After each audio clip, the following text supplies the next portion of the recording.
Hey guys, Higgy Pop here. In the comic room.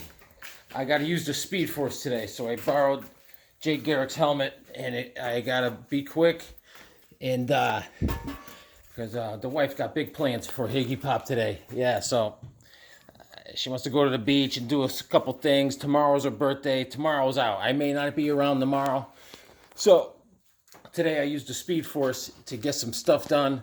I ran out to the comic store, my local comic shop, and I got some comics, my local poll, my weekly poll list, and yeah, dude, let's see what I got. I got some cool stuff. Got some cool stuff, man. So, not a lot going on this week. So, I'll tell you what I got. I got Shazam #2, and I get it home. Look, Shazam's not even on the cover. Flash is. You know? So, I'm going to read this. Maybe I'll read it when I go to the beach. And that's Shazam issue #2. The first one was really good. I liked it. And this is what I got. This is issue #1. Steelworks with our man Steel. Look at that. Steel. I'm going to check it out, see how it is. I like Steel. And then I get there, and my man at the comic store, my man Mike's like, listen, Jim the owner, they went to a big comic swap like a couple weeks ago, and he's got this big stack, and it says Higgy Pop on it. He says, you may like these, and I do. I'm going to go back and get some more some other time, but look. I grabbed this. I don't think I have this. This looks very familiar, but I got it anyways. This is Super Team Family. Let me get out of the plastic. Super Team Family, issue #4. All right. This features a lot of Solomon Grundy encounters, right? Classic. A lot of Hawkman in here. A lot of Alan Scott type of stuff. Look at that, baby. Old school. Justice Society tries to forestall the revenge of Solomon Grundy. Superman, Batman, and Robin battle the menace of the Moon Man. Look at the old school Solomon Grundy, right? See that? Yes. Hawkman swooping down. There's Jay Garrick. He let me borrow his hat today. Because I'm quick like a bunny, using the Speed Force. All right. And let me get on with it. This is one I never had. Haven't seen. I don't see this in a while too much. But Justice League of America, issue #154. I didn't have this for my Justice League run. And I got these comics. I didn't spend a lot of money. This is by Jerry Conway and Dick Dillon on art. Jerry Conway is the writer in this period in time. And this is May of '78. And look at that, man. I think they deal with what's his name? Dr. Destiny. Anyway, the guy that goes into your dreams. I didn't read it yet. Can't wait to. This was in rough shape. I give it a whoa minus. Oh wait, I take that back. I give it a whoa plus because it's very acceptable for me. Look at that. Look at that, man. Your struggles are in vain, Justice Leaguers, for I am Dr. Destiny. I am Dr. Destiny, and it's my decree. I'll kill you in your dreams. There it is, baby. I never had this one. Scratch it off the list. And I saw this. I was on this like stink on a monkey. Brave and Bold, issue #143. This fills that. I didn't have 143. I got it because of the Human Target story in there. I love Christopher Chase. I even love his latest run by Tom King. Great. I'll go over all my Target run. I got the Human Target from through the 80s. We'll go over that. He's a great character. Very underrated. Very underrated. And this is the Batman and the Creeper. This is September through October of '78. This issue came out. And the writer is Bob Haney. Jim Aparo was on this first story. Jim Aparo art. All right. That's a cool one, man. Dick Giordano does the Human Target story. He draws that. Issue #143. I didn't have it, but now I do. And he had a big stack of these, and this helps me out. I said, I'll be back for the rest. I got I grabbed these quick because they were the covers. I was like magnet to the covers. Black Hawk, issue number 222. I didn't have this one. Look at that cover, baby. Huh? Look at that. Look at the Black Hawks down there. They're like, whoa. Save your strengths, Black Hawks. You can't defeat raw, naked energy. This is true. This is true. Look at that cover, man. That's great stuff. All right. And Black Hawk, issue number 239. Great cover. I don't think I have this one. I got to look at my Black Hawks. I mean, look at that. And he had some other Black Hawks in there, you know what I'm saying, that were in the 100s, late 100s, and I'm going after those next. Look at that. Silver Age goodness. And I went back into the Spidey Super Stories bin, and I needed issue number 9, so I got it. This is a grade of whoa minus. I don't know if you can see that cover in there. It's a kind of a Skavats. But he's dealing with Dr. Doom and Doomsday at the UN.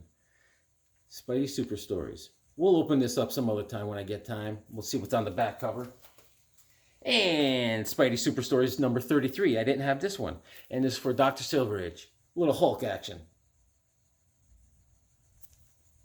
The Hulk cracks up.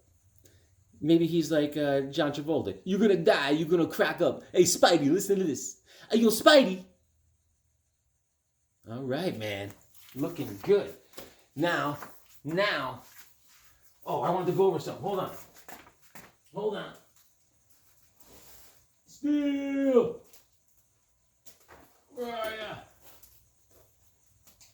Yeah. Where are you? All right. We're going to go over something quick. You guys hang tight. Very unprepared. All right, what do we got here? We're going to go over seeing how I got the new issue number 1 of Steel. The steel armor is very historic for our heroes, even from way back in the day. Look at this guy. He's ready to rock and roll. I mean, he's a little slow on the uptake. I mean, this is very cumbersome. But today when I'm at the beach, I will read Steel. All right, I have the run from the 90s of Steel, and I liked him. I liked him a lot. You know, he helped out Superman a lot. But let's go back to our original character, Steel. This is Commander Steel. All right, this is back in like, I don't know. This is another one in like 78 March. This is March of 78. This guy's name is Hank Hayward. All right. And he fights in World War II, okay? And him and a pal scientist, they came up with a serum of some sorts that when your limbs and stuff from battle get blown off in your organs, it helps you regenerate your limbs. It doesn't, so your body doesn't reject it, okay? So they came up with this serum. And then some Nazis, they were being terrorists and they blew up something, and he got stuck in the blowback. All right, so he begged his buddy. He says, "Use the serum on me." And look at him. He came back as Steel, and he could run 50 miles an hour, lift over 1,000 pounds, and he has a metal suit that he puts on. All right, and he kicks butt, man. And then the president enlists him, and he's Commander Steel. This is issue number 1, March of 78. This is Hank Hayward, all right? And this is a generational character, okay? Because he ends up fighting a lot of Nazis in this. He goes against Baron Death. This is issue number 2. It says, "Fool, what threat is mere steel to one who controls all metals?" Look at that. The Mineral Master. This is issue number 2. This was done by Jerry Conway and Don Heck. Created Hank Hayward. All right. These were a fun read. This is a 5-issue series. It came out in 78. That's issue number 2. Commander Steel. And then eventually he got into the All-Star Squadron. And then, look at that. Issue number 3. Is this issue number? Issue number 2. I got another copy of 2. Issue number 3. You can't hurt what you can't hit, Sledgehammer. That's Commander Steel talking smack. And these are, you can find these. They're cheap. And sooner or later, one of these punches will connect, and you'll be nothing but a pile of scrap metal. Look at this. Classic. That's issue number 3.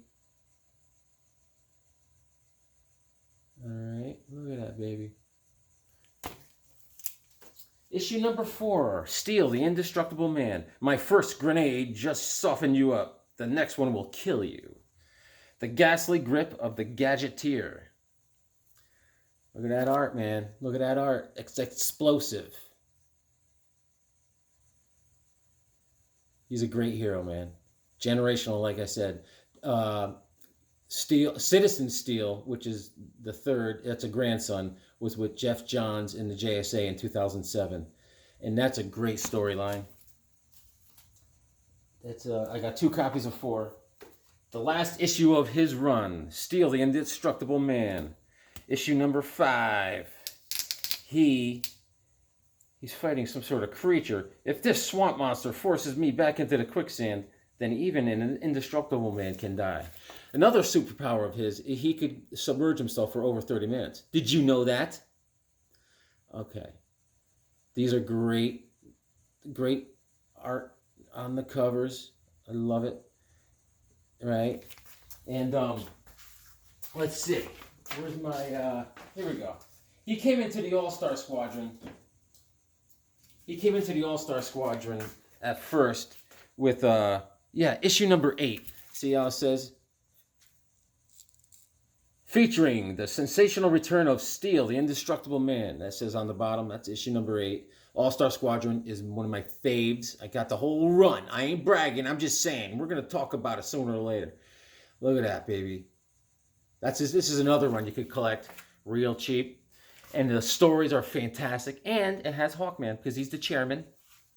Okay, look at this cover. This is the next issue. Issue number 9. And he's fighting against Robot Man. Because that's what happens. Ring of Fire, Ring of Fear. Issue number 9. Look at him. And when it gets to Citizen Steel, what's his name? Citizen Steel is like Nathan Haywood. He's a second grandson of some sort, and he's completely made out of steel, a composite. I forgot what happened, but he's completely made out of steel, and he's super powerful. Great hero. And the Justice Society teaches him how to use. He was very unhappy becoming that. He thought it was a bad. He drew a bad ticket, but Justice Society taught him how to use his powers, and he became fantastic. He was awesome. And I don't know, man. We could. It seems like I got a little more time here. Hold on.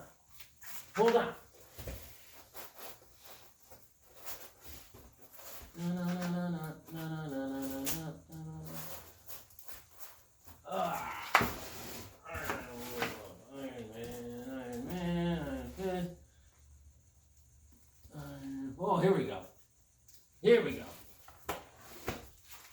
Seeing how we're doing the elements, going down the element chart. Let's talk about Iron Wolf. Weird Worlds presents Iron Wolf, number 8. Let's talk about Iron Wolf. I saw Guardians of the Galaxy yesterday. Great movie. Good movie. It's great. It's kind of sad they go over the origin story of Rocket Raccoon, but here's Iron Wolf from Weird Worlds. He is a galactic pirate, and he's royalty. And his family owns all this world that has these trees that are anti-gravity. And that's how they make their spaceships out of the wood from these trees. And he knows everyone wants the wood from these trees on this planet, and they want to use it for bad. They're going to take over different planets by using this anti-gravity tree. So he ends up destroying all the trees, but saving some for himself. And he's going against royalty and all this stuff, and he's a wanted man. So he gets on a ship, and he's just a pirate. And this is a great story, man. This is issue number 8. He has a three run issues from Weird Worlds. And I love the art. Look at that cover, right? And there's a lot of, you know, this is all by, he gets written eventually by Chaykin and all that. And, I mean, let's see what this is. Script by Denny O'Neil, created and plotted by and drawn by Howard Chaykin. All right, and that's his first appearance. And issue number 9. All right, there's Iron Wolf. He's got the big high boots. All right, he's trying to save the princess. Great, look at that art. You got into the palace easily enough, Iron Wolf, but can you get out alive? All right. And the final issue. He battles this giant, and he ends up taking the giant's sword and killing him with this giant sword. And it's a long way to get to this, you know. So I gotta find something. So this is the final issue in the Weird Worlds run, issue number 10. Okay. Could this be Iron Wolf's final battle? So I got deeply into Iron Wolf.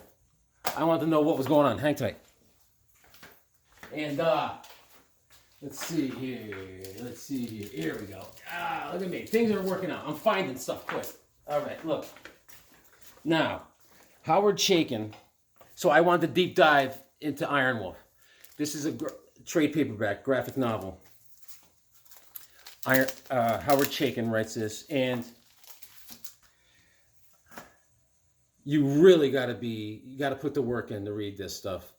And I mean, Howard Chaykin, I think the ideas in his head, the world that he creates is very interesting to him, but you got to let it translate into a comic book form. So you got to put the legwork in to read through this and enjoy it. But I did. I put some time in. I read this trade paperback.